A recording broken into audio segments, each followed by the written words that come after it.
പുതിയൊരു വീഡിയോയിലേക്ക് എല്ലാവർക്കും സ്വാഗതം. വീഡിയോ മാത്രമേ ഉള്ളൂ പുതിയത്, മുഖങ്ങൾ പഴയത് തന്നെയാണ്. നമ്മളുടെ ഫസ്റ്റ് വീഡിയോസ് ഒക്കെ കണ്ടു കഴിഞ്ഞാൽ നിങ്ങൾക്ക് അറിയാം, ഇവരെ നമ്മൾ ഇതിനു മുമ്പ് പരിചയപ്പെടുത്തിയിട്ടുണ്ട് ഇതേ യൂട്യൂബ് ചാനലിലൂടെ. അപ്പൊ ഇന്ന് നിങ്ങളുടെ മുമ്പിലേക്ക് ഇവരെ എത്തിക്കുന്നതിന്റെ ഒരു കാരണമുള്ളൂ. നാട്ടിൽ നിന്ന് ചോദിക്കുന്ന ആൾക്കാരുടെ അല്ലെങ്കിൽ നാട്ടിൽ നിന്ന് നമ്മൾ എൻക്വയറി എടുക്കുവാണെങ്കിൽ അവിടെ ഏറ്റവും വലിയ ഡൗട്ട് പരീക്ഷ പാസ്സാവുന്നതിന്റെ കാര്യത്തിനെ കുറിച്ചാണ്. അതായത് ഇവിടെ വന്ന് നഴ്സിംഗിന്റെ രജിസ്ട്രേഷൻ പരീക്ഷയായ OPI എക്സാം എളുപ്പമാണോ എളുപ്പമല്ലയോ, ഇതാണ് ഇവരുടെ മെയിൻ ആയിട്ടുള്ള ഒരു ചോദ്യം. അപ്പൊ അതിനുള്ള ഒരു ഉത്തരമായിട്ടാണ് ഇവരെ നിങ്ങളുടെ മുമ്പിലേക്ക് എത്തിക്കുന്നത്. ഇവർ 3 പേരും പരീക്ഷ എഴുതി പാസ്സായവരാണ്. അതിനു മുമ്പ് നമുക്ക് ഇവരിപ്പം എത്ര നാളായി ഇവിടെ ആയിട്ട്, പിന്നെ ഇവരുടെ ജോലി എവിടെയൊക്കെയാണെന്ന് ഒന്ന് അറിയാം. പിന്നെ പ്രത്യേകം പറയുന്നത് മൈ ജോബ്സിന്റെ വീഡിയോ ചെയ്യുന്നത് മാത്രമല്ല, ഒരു മൈ ജോബ്സിന്റെ കാൻഡിഡേറ്റ്സ് അല്ല, അവരെല്ലാവരും ഇൻഡിവിജ്വൽ ആയിട്ട് ഓരോരോ സ്ഥാപനങ്ങളിൽ ജോലി ചെയ്യണം. ഇപ്പൊ എത്ര നാളായി നിങ്ങളിവിടെ എത്തിയിട്ട്?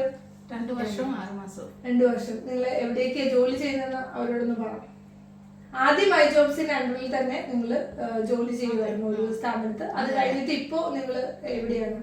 ഇപ്പൊ ഞങ്ങൾ ജോലി ചെയ്യുന്ന മിലാനില് ഹുമാനിതാസ് എന്ന ഹോസ്പിറ്റലിലാണ് ഞാനും അനുവും. പേരുകൾ കൂടി ഒന്ന് പറഞ്ഞേക്കാം. ഓൾറെഡി ഇവര് നിങ്ങളെ പഴയ വീഡിയോ നോക്കി കഴിഞ്ഞാൽ പേരൊക്കെ അറിയാം, എന്നാലും ഒന്നുകൂടെ പറഞ്ഞു. എന്റെ പേര് അനു ആന്റണി, വന്നിട്ട് 2 വർഷം 6 മാസമായി. ഇപ്പൊ ഹുമാനിതാസ് മിലാനിൽ വർക്ക് ചെയ്യുന്നു. എന്റെ പേര് അനില ജോസഫ്, വന്നിട്ട് 2 വർഷം 6 മാസമായി സെയിം ഹോസ്പിറ്റലില്.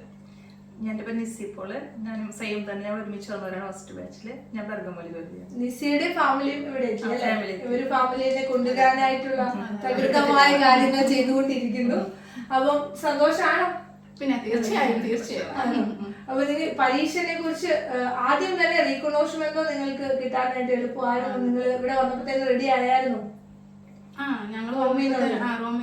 പരീക്ഷ എഴുതി പാസ്സാണെങ്കിൽ റോമിൽ നിന്നുള്ള റീകോഗ്നോഷ്മെന്റ് വേണം. അത് നമ്മുടെ കാൻഡിഡേറ്റ്സിന് നമ്മൾ ചെയ്ത് കൊടുക്കുന്നുണ്ട്.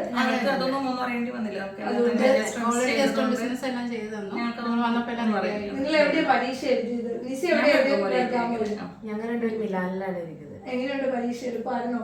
കുഴപ്പമില്ലായിരുന്നു. ഇവിടുത്തെ ഒരു നിയമങ്ങള്, പിന്നെ ഗ്രാമർ, പിന്നെ ബിസിനസ് കണ്ടീഷൻസ്, ഇതാണ് അവരുടെ. ഈ നാട്ടിൽ നിന്ന് വരുന്നവര് ചോദിക്കുന്ന ചോദ്യങ്ങൾക്ക് അവരോട് നിങ്ങൾക്ക് എന്ത് മറുപടി കൊടുക്കാം? ലാംഗ്വേജ് പഠിച്ചാൽ പരീക്ഷ എഴുതി ഈ IELTS പോലെ അത്ര വലിയ ടാസ്ക് ആണോ? അല്ല, പഠിച്ച് ഇപ്പം നാട്ടിൽ നിന്ന് പെട്ടെന്ന് പോകുന്ന ഒരാൾക്ക്, നിങ്ങൾക്ക് ഇവിടെ വന്നിപ്പോ 2 വർഷം ആയല്ലോ, അപ്പൊ ഇവിടെ ആദ്യം വന്നപ്പോ നിങ്ങൾക്ക് സ്ട്രഗിൾ ഉണ്ടായിരുന്നോ, അതോ എല്ലാം വളരെ ഈസി ആയിട്ട് പോയോ?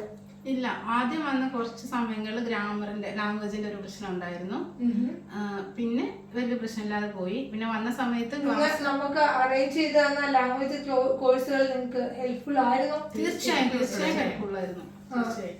എന്റെ ഇടയ്ക്ക് നിങ്ങൾ OPIയുടെ ക്ലാസ്സുകൾ അറ്റൻഡ് ചെയ്തായിരുന്നു? ഇടയ്ക്കൊരു ഏകദേശം 1 മാസത്തോളം ഞാൻ അറ്റൻഡ് ചെയ്തിരുന്നു. ഓക്കെ. അപ്പം ലാംഗ്വേജ് പഠിച്ചു കഴിഞ്ഞാൽ നിങ്ങൾക്ക് നിങ്ങളുടെ അഭിപ്രായത്തിൽ ഇതൊരു ടാസ്ക് അല്ല. ലാംഗ്വേജ് പഠിച്ചു കഴിഞ്ഞാൽ നമ്മുടെ സെയിം പ്രൊസീജിയേഴ്സ് എല്ലാം സെയിം തന്നെ നമ്മൾ പഠിക്കുന്ന പോലെ തന്നെ, പക്ഷെ ലാംഗ്വേജ് ഉണ്ടായാലും അതൊന്ന് എക്സ്പ്ലെയിൻ ചെയ്യാനായിട്ട്. ഓക്കെ. നാട്ടില് ഇപ്പൊ നമ്മള് എല്ലാ കാൻഡിഡേറ്റ്സിനോടും പറയുന്നത്, ഇപ്പൊ നമ്മൾക്ക് ഏജൻസി ഫീസോ സർവീസ് ചാർജോ ഒന്നും ഇല്ല. പക്ഷെ മൈ ജോബ്സിന്റെ അണ്ടറിൽ വരുന്നവർ 1 വർഷം ഏജൻസിയുടെ കൂടെ തന്നെ ജോലി ചെയ്യണമെന്ന് പറയാറുണ്ട്. അത് കഴിഞ്ഞ് കഴിയുമ്പോൾ അവര് എവിടെ വേണമെങ്കിലും ജോലി ചെയ്യാം. അപ്പൊ നിങ്ങൾ നിങ്ങൾക്ക് ഇപ്പൊ 2 എക്സ്പീരിയൻസ് ഇല്ലേ? ഏജൻസിയുടെ അണ്ടറിൽ ജോലി ചെയ്തു, പിന്നെ ഏജൻസിയിൽ നിന്ന് മാറി ജോലി ചെയ്തു. അപ്പൊ അതുകൊണ്ട് നിങ്ങൾക്ക് വലിയൊരു ഹ്യൂജ് സാലറി ഡിഫറൻസ് വന്നായിട്ട് തോന്നുന്നുണ്ടോ? ഏജൻസിയുടെ അണ്ടറിൽ വന്നപ്പോ കുറവും, അല്ല നേരിട്ട് കയറിയപ്പോ കുറച്ച് കൂടുതലും എന്തോ തോന്നുന്നു? അതായത് ഏകദേശം അവരുടെ തന്നെ വാക്കുകളിൽ നിന്ന് നിങ്ങൾക്ക് മനസ്സിലാവുന്ന കാര്യമാണ്. അതായത് നമ്മൾ ഏജൻസിയുടെ അണ്ടറിൽ നിന്നു എന്ന് കരുതി ഇവരുടെ നിന്ന് പ്രത്യേകമായ എന്തെങ്കിലും കട്ടിങ്ങോ അങ്ങനെയുള്ള കാര്യങ്ങളൊന്നും അവർക്ക് വരുന്നില്ല എന്ന് അവരുടെ വാക്കുകളിൽ നിന്ന് തന്നെ നിങ്ങൾക്ക് മനസ്സിലായെന്ന് കരുതുന്നു. ജസ്റ്റ് ഇവരെ ഒന്ന് പരിചയപ്പെടുത്തുക എന്നുള്ളത് മാത്രമായിരുന്നു ഈ വീഡിയോയുടെ ഉദ്ദേശം. ഇവരെ പോലെ ആദ്യം വന്നവര് ഒരുപാട് പേര് പരീക്ഷ എഴുതി പാസ്സായിട്ടുണ്ട്.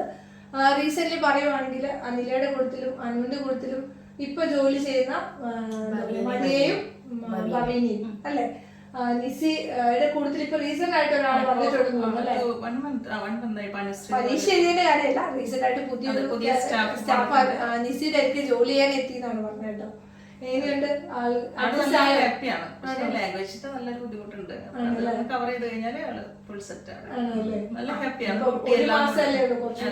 ടൈം ആയി കഴിഞ്ഞു ലാംഗ്വേജ് പഠിച്ചു വരുന്നതായിരിക്കും എത്രയോ പിക്കപ്പ് ചെയ്യാൻ പറ്റും അത്രയും നന്നായിട്ട്. അതായത് നാട്ടില് നമ്മൾ കൊടുക്കുന്ന അവസരങ്ങള്, അതായത് നാട്ടില് നമ്മളിപ്പോ നാട്ടിൽ ഇരിക്കുമ്പോ അത്ര സീരിയസ് ആയിട്ട് തോന്നത്തില്ല, ഇവിടെ വന്നു കഴിയുമ്പോഴാണ് അതിന്റെ ഇമ്പോർട്ടൻസ്. അപ്പം നാട്ടില് നമ്മൾ കൊടുക്കുന്ന ക്ലാസ്സുകൾ നന്നായിട്ട് യൂട്ടിലൈസ് ചെയ്യുക, മാക്സിമം നന്നായിട്ട് ലാംഗ്വേജ് പഠിക്കുക. അപ്പം അടുത്ത ഒരു വീഡിയോയിൽ വേറെ പരീക്ഷ എഴുതി പാസ്സായേക്കുന്നവരെ അതുപോലെ തന്നെ ഫാമിലിനെ കൊണ്ടുവന്നേക്കുന്നവരെ ഒക്കെ ആയിട്ട് വീണ്ടും നമുക്ക് കാണാം. ബൈ.